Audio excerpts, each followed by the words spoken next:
What's up? It's your man Scott and Lennox. How's it going, man? Thanks for clicking in once again. Been a minute. It has been a hot minute, and here's why. It's blowing again, man. I had a stretch where I didn't have a fishing report for like a week. A little bit more than that, honestly. Offshore fishing, who knows what's going on. Inshore fishing pretty good, but here comes the Northeast again, man. Had to cancel our angler trip, postpone that. Looks like we're gonna have to cancel and postpone it again. It's been a tough September, but there's been some stripers, bluefish, trout, tog, sheep's head, flounder, all around the Ocean City Inlet.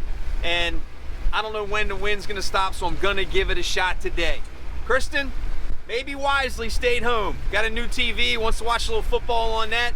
Me, I'm a diehard. I'm gonna go out here, I'm gonna give it a shot. If I don't catch nothing, you might not see nothing. But if I do, stick around, because if this video says it's longer than about 1.5 minutes, I caught something. Here we go. Yeah, she's windy, boy.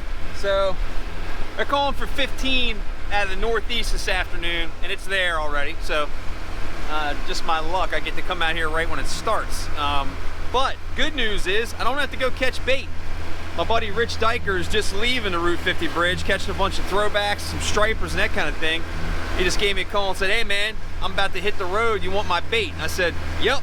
So let's meet Rich, grab some bait, and then we'll set up at the Route 50 bridge first, try our luck with some bunkers and mullets. It's a high tide, right? It just give you guys an idea on how high these tides have been, man. I am off the bulkhead at 1st and 2nd Street, Lazy Lizard Route 50 bridge. And there is 2nd Street, right off of Chicago Avenue. St. Louis Avenue's down there, but you can see that's flooded all the way across. So really high flood tides, northeast wind won't let it go anyplace. Got some diehard fishermen over here. And then we're heading this way. We're heading that way. All right, here we go. There he is, the man, the myth, the legend. Quitting at an opportune time for me. Thanks, brother. You got it. Want me to just hand you my net?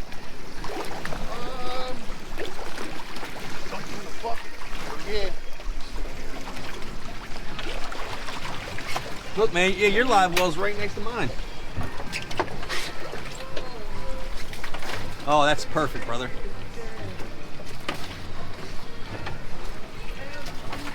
What do you charge for this kind of service normally? Depends on the person. Oh, okay.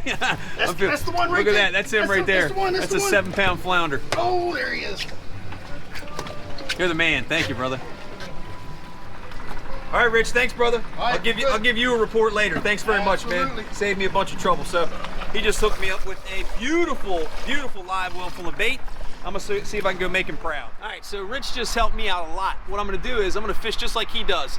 He's kind of perfected this technique, and it's fishing this structure like the Route 50 bridge while you're still either anchored. I got my spot lock on the trolling motor down, and it's real simple for me. Live bait rig, Deadly Tackle live bait rig. He hooked me up with some beautiful bunker and mullet, put a 2-ounce sinker on there, basically throw that sucker underneath the bridge and wait for a bite.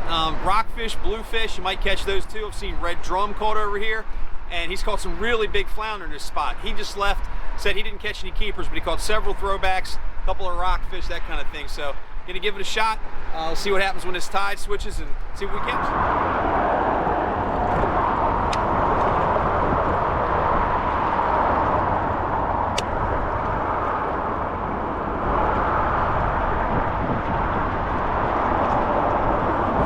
Oh man, I have one sniffing it, but I don't know if he's coming back or not.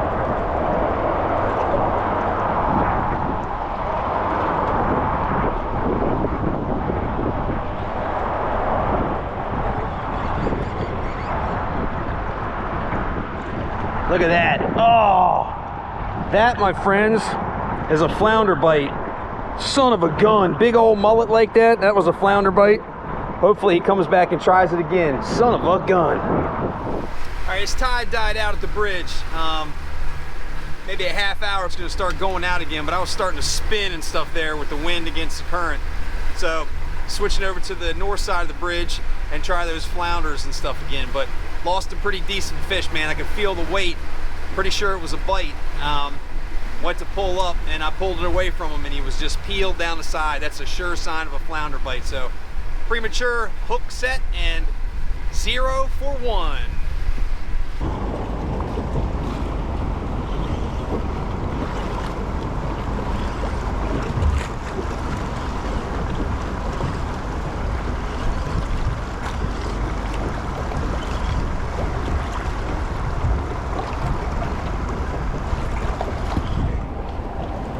Look at that little flounder ate that little flounder tried to eat that big old mullet. But I'll take it. No skunk today. No skunk today.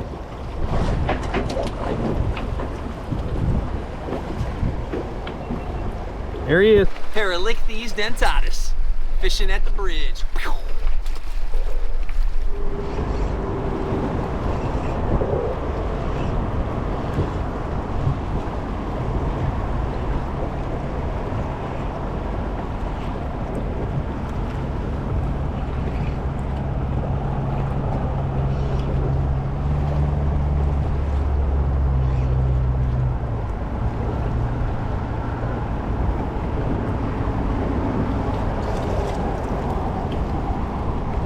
All right, man, we'll try him out. Oh, we're gonna try him out. I don't think he's gonna make it. We'll take a quick look. I'm going 16 1/4, maybe half, but not legal.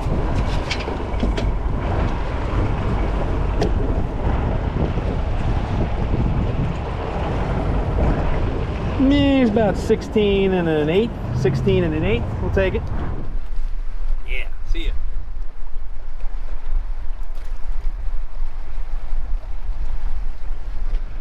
Two short flounder here at the bridge. Missed two other ones. I know we're flounder. Big mullet, man. I was using big mullet that Rich gave me.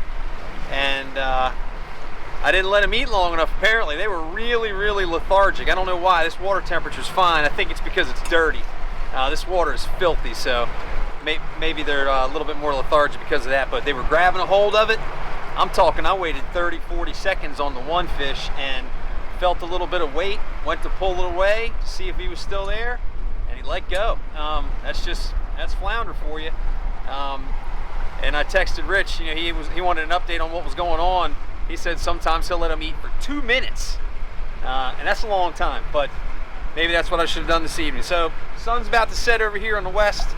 I'm gonna go over here and set up on the east side of the Route 50 bridge. I'll show you guys how we dredge real quick. I'm gonna throw a couple of casts with the thingamajig here on the way over there, but I'll show you how we dredge real quick so you guys can use that technique as we move into the fall.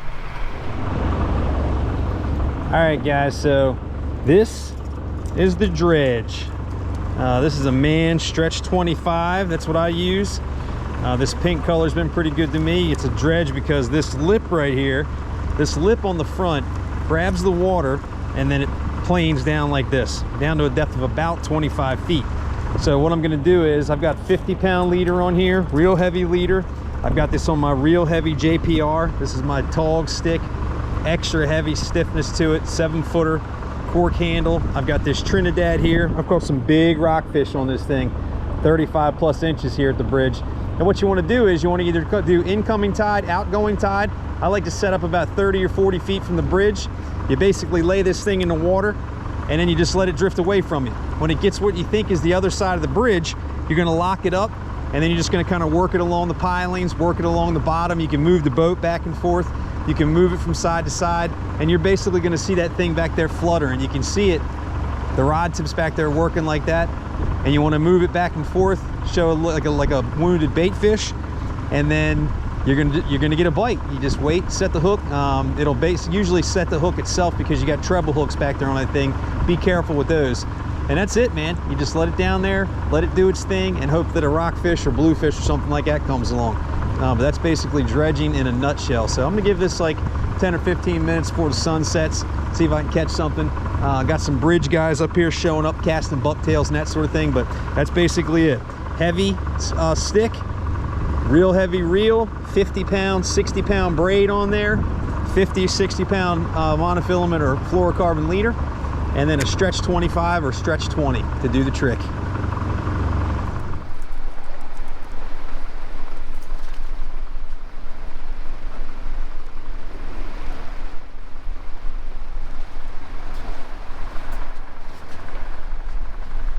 There it is, just let that thing go. Basically what's happening is it floats.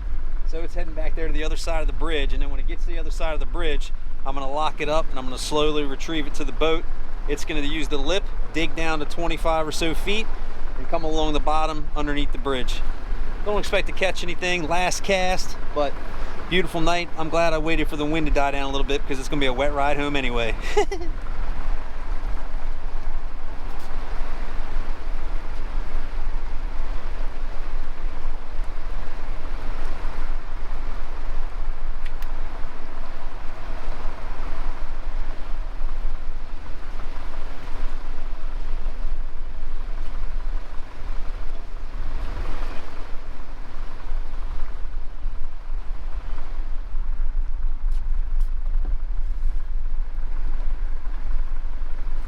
To go. Well, there we go. There's another fishing trip in the books. Had to do this one by myself, man. Kristen made a great call and stayed home and watched football. But I ain't sitting on the couch, man. You can't catch them on the couch, right? That's the old saying.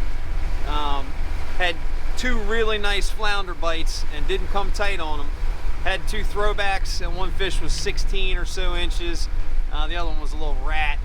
But the water is cleanest now at the end of the outgoing tide. I'm a good Christian boy, so I was at church this morning during the best part of the tide, and it's getting good again right now. Unfortunately, I got stuff to do. Tomorrow morning to be another good tide. Figure it's almost 7 o'clock right now. Tomorrow morning, probably between 7 and 11 will be the best fishing out here. Not saying I won't come back. That all depends if I get all this stuff done. But beautiful sunset over here on the west. Don't forget our Inshore Classic coming up, guys. Ocean City Inshore Classic registering on October 4th. Fishing days October 5th and 6th. Categories for rockfish, flounder, tautog, open, and junior.